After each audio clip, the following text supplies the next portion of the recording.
Bienvenidos y bienvenidas a un nuevo episodio de Salud Mental, un espacio donde hablamos sobre temas cruciales para nuestra salud mental y cómo todos podemos contribuir a crear una sociedad más consciente y solidaria.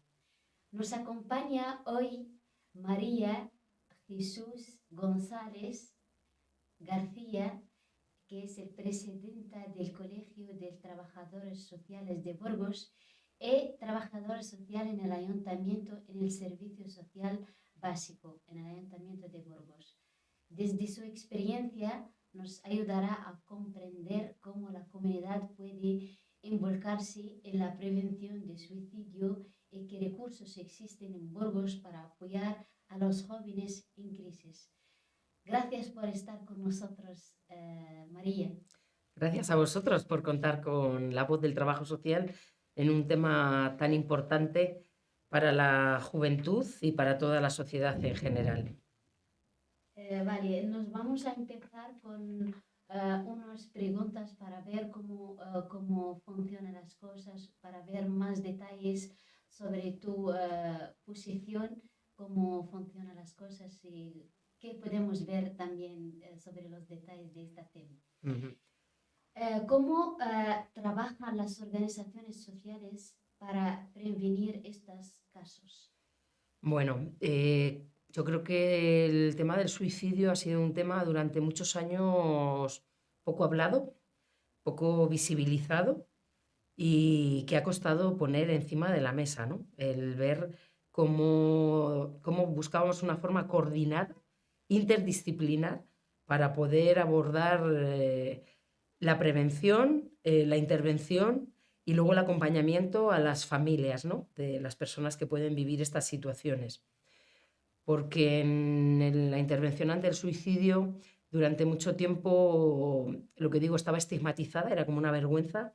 Las familias no hablaban de las situaciones que podían incluso haber vivido. Había muertes que hace muchos años se escondían, ¿no? La gente se podía haber suicidado, pero decían, no, es que le tuvo un atragantamiento o es que no pasa nada, ¿no? Creo que la vida y la muerte es un derecho de un ser humano, es lo primero que tenemos que tener en cuenta y no juzgar, sino buscar la manera de que las personas que puedan estar pasando por situaciones de cualquier índole que sean complejas, ¿qué les lleva a esas personas, ¿no? A tomar esa decisión para poder acompañarles? Y yo creo que desde ahí los profesionales, las asociaciones, las organizaciones hemos hecho un avance y la administración también. Se ha generado en el 2021, se estableció en Castilla y León la primera estrategia de prevención del suicidio y se estableció la red de atención y prevención del suicidio para jóvenes, que tiene el principal pilar, como no puede ser de otra manera, en el campo de la salud, porque el suicidio tiene mucho que ver, ¿no?, con nuestro estado de salud, tal como lo entiende la Organización Mundial de la Salud, no solo con la ausencia de enfermedad, ¿no?, sino con el bienestar físico, mental, emocional y social en todas esas cuestiones. Entonces, desde ese punto de vista, el trabajo social tiene mucho que aportar y mucho que decir, porque trabajamos principalmente en acompañar a las personas en los diferentes momentos y los diferentes estados de vida, ¿no? Entonces, las organizaciones y las asociaciones creo que tenemos una labor fundamental, primero, en seguir exigiéndole a los poderes públicos y a la administración que se establezcan recursos más, que los recursos que hay siempre estén adaptados a las necesidades de las sociedades cambiantes. Las necesidades que tenemos ahora no son las mismas que cuando era joven yo, que ya tengo ahora 52 años. Entonces, si seguimos contando con los mismos recursos pensando que le pueden servir a las generaciones de ahora, nos estamos equivocando. Entonces, tenemos que hacer que los recursos de las administraciones sean algo vivo, sean algo que sea capaz de adaptarse en cada momento a lo que puede necesitar cada generación. Tenemos que hablar de que hay que dar cobertura a todos los ciudadanos en una comunidad de todas las necesidades básicas, porque uno de los suicidios de los que nos hablaban recientemente, Pepa Horno, una gran psicóloga que nos está haciendo una supervisión a las trabajadoras sociales de base, nos hablaba del suicidio por agotamiento, ¿no? Hay muchas razones que llevan a la gente al suicidio y cuando tú puedes vivir una situación traumática si no tienen los recursos suficientes o los apoyos suficientes para poder superar esa situación traumática, o si tú eres una mujer o un hombre que te quedas viudo, que te quedas solo con tus hijos por una separación, y necesitas trabajar y necesitas conciliar y además puedes estar solo en tu ciudad. Si eres una persona migrante que has llegado a un espacio nuevo en el que no conoces el idioma, no conoces a nadie, no tienes red de apoyo, todas estas cuestiones, todas estas variables que sí son responsabilidad de una administración darles cobertura, tiene que ser lo primero que tenemos que cubrir para todos los seres humanos. Y luego ya desde ahí ver las especificidades de cada persona para esa otra parte emocional, pues cubrirla desde generar redes de apoyo, ¿no? Yo creo que algo que tenemos que hacer las asociaciones, y es algo que intentamos mucho las trabajadoras sociales, es las redes de apoyo. La gente necesita entender que no está sola, que los recursos a veces no son muchos, que los recursos a veces no son los mejores, pero que los hay. Entonces, que pueden dirigirse a sus centros de salud, que pueden dirigirse a los servicios sociales básicos, a los CEAS, que pueden dirigirse a las asociaciones juveniles, a los departamentos de juventud. La gente, tenemos una concejalía de juventud con un montón de recursos. En salud se han articulado unidades específicas para todo el tema de la prevención y el acompañamiento a personas que han podido tener intentos autolíticos o que han podido tener intentos de suicidio. Las familias que puedan sospechar, o los profesionales, que no tiene por qué ser solo las familias, los profesionales a veces podemos sospechar de alguien que puede estar pasando por un mal momento. Tenemos datos e indicadores muchas veces de la gente que viene a nuestros despachos y vemos que hay muchas variables que pueden ser indicativas, pues cuando alguien está en una situación de desesperanza, porque ha podido vivir una ruptura, insisto, difícil, puede estar sufriendo un duelo patológico porque ha perdido a un hijo, a un padre, a un hermano de manera compleja. Alguien que ha podido sufrir un accidente de tráfico y eso le ha supuesto el verse inmovilizado, y tener que aprender a vivir su vida desde una silla de ruedas. Cienes de circunstancias. Perdemos nuestro trabajo. Personas que han sido desahuciadas porque han perdido el trabajo cuando las crisis económicas y además esto les ha llevado a perder la vivienda. Todos estos indicadores los tenemos muchas veces los profesionales, las asociaciones, las entidades que acompañamos a personas.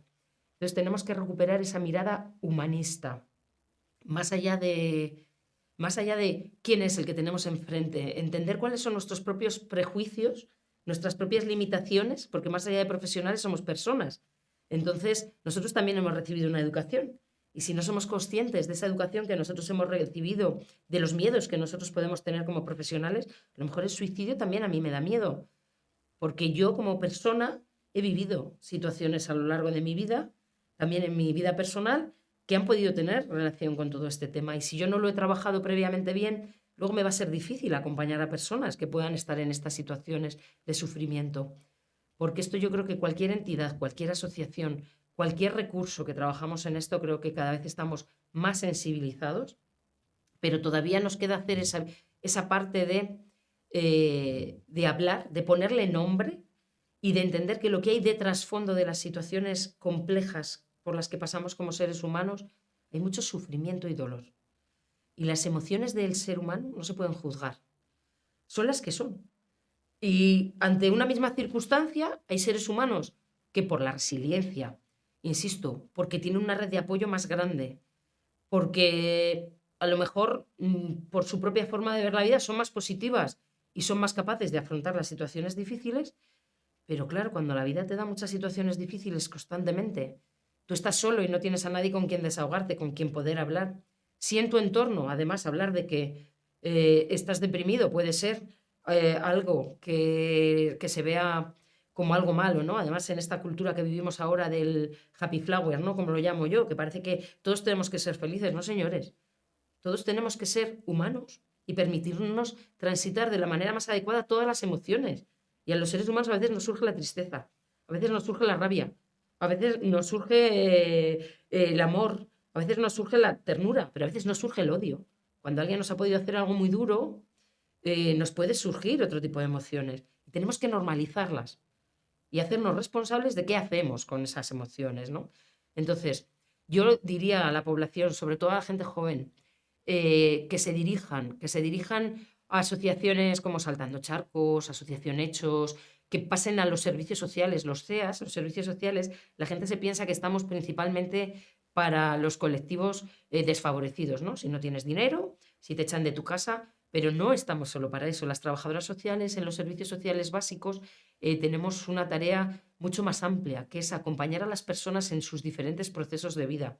Nosotras somos las que podemos conocer y derivar luego a recursos de segundo nivel, como son los equipos de promoción de la autonomía personal, los equipos de inclusión social. Entonces, que la gente, la población, la gente joven sepa que también se puede dirigir a un CEAS, que puede pedir cita y hablar con nosotras en los servicios sociales básicos. ¿Vale? Entonces, que ese recurso cuentan siempre con él y somos la puerta de acceso. Y los centros de salud, los médicos de familia, los médicos de cabecera también son un medio de acceder. A veces los profesionales no sabemos de todo, pero sí podemos derivarte al recurso específico que puede trabajar contigo. Los jóvenes en los institutos tienen los departamentos de orientación, con profesionales que están también muy dispuestos a escucharles. La Junta de Castilla y León, ante el problema del suicidio, ha articulado y puso en marcha desde el año pasado la figura de la prevención, ¿no? De todas estas situaciones que se estaban dando. Insisto que por suerte no es que estén aumentando mucho los casos de suicidio, que sí, que hay que poner alerta porque han aumentado. Nos decía recientemente uno de los psiquiatras que interviene con todos estos temas que sobre todo están aumentando las conductas autolíticas. Entonces, que los jóvenes sepan que no están solos, que pueden ir en el instituto y buscar a su figura de referencia. Y si esa persona, ese profesional no les sirven, que vayan a los servicios sociales básicos. Y si ese profesional no les sirven, que se vayan a salud. Porque sí que es importante encontrar esa persona de referencia, que a lo mejor no es un profesional, a lo mejor a veces es el de la tienda donde suelo ir todos los días, que es una persona con mucha empatía y me puede escuchar. Pero que no nos guardemos las emociones dentro, que hablemos de lo que nos está pasando. Pero, ¿qué recursos existen en Burgos para ayudar a los jóvenes en el riesgo? Uh-huh. Pues lo que te estaba comentando es eso. Lo primero en los institutos. Los jóvenes tienen los departamentos de orientación para cualquier tipo de realidad que les surja. Entonces, por eso te digo que antes de llegar a estas situaciones de sufrimiento extremo, a estas situaciones de desesperanza, en las que ya llegamos a tomar decisiones, en las que podemos hacernos daño a nosotros mismos, en cualquier momento, si yo estoy viviendo un desenlace amoroso, que puedo estar viviéndolo de una forma que me lleva a una tristeza muy grande. Si yo puedo estar viviendo una soledad muy grande porque no acabo de encajar en el instituto, no tengo amigos, no encuentro red donde sentirme integrado. Si puedo tener dificultades porque mis padres me establecen unas normas, unos límites o tienen una forma de pensar que difiere mucho de la mía, que esto les pasa a muchos jóvenes. Por ejemplo, vemos a personas migradas que vienen de ciertas culturas que como ellos ya han crecido aquí, acogen ciertos patrones de la cultura en la que están viviendo. Pero claro, sus familias de origen, como es normal, quieren seguir trasladándoles sus valores y entran en unas contradicciones muy grandes. Pues todas estas situaciones, que no esperemos a estar ya en el límite de la desesperanza. En cuanto tengamos una situación que sea difícil, que vayamos a esos orientadores en los centros educativos o que vayamos al CEAS. Me consta que en los institutos se están dando charlas y se están llevando a cabo, bueno, pues en aquellos que lo demandan, orientaciones para que los chavales puedan entender todos estos procesos, ¿no? Más allá del suicidio, ¿no?